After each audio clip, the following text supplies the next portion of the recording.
This might be a hot take, but Iida's season 2 arc should have continued through the My Hero story. Let me explain. It's very frustrating to me that Iida goes from being a part of the main trio to fading into the background as the seasons of MHA go on. Some of you might think that at the end of season 2, his arc is essentially concluded, but I would beg to differ. In season 2, Iida, the chronic rule follower, student who believes in the system and the bureaucracy of hero society, goes rogue after injustice affects him personally. It shows, amongst many other things, that despite Iida appearing to be the most mature of Class 1A, he is still a kid. And the world might be more complicated than he initially deemed it to be. But there's still so much of his worldview that should be challenged narratively in the My Hero world. There's so much of what he believes in that contradicts the reality of the My Hero world. And we should have seen more of that on screen. For example, Iida is incredibly privileged. His family is well respected. They are wealthy. They are caring and supportive and loving. He is the only character aside from Todoroki that comes from a Gen 1 hero family. He comes from a long line of heroes. And it's because of his very privileged upbringing that he has this sort of rosy view of hero society to begin with. But obviously we see through Todoroki in particular that not all heroes are actually good people. Endeavor is an abusive piece of shit and he eventually becomes the #1 hero.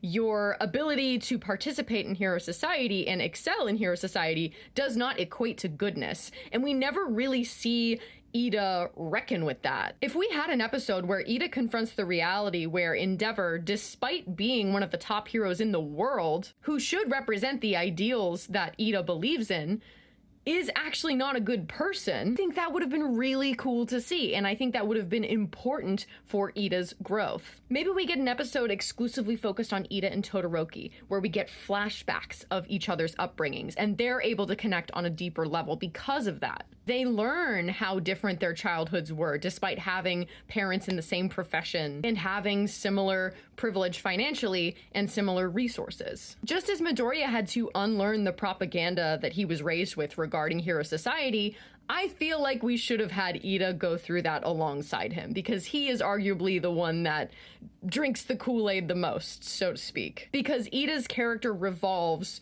around convention, rules, and formality.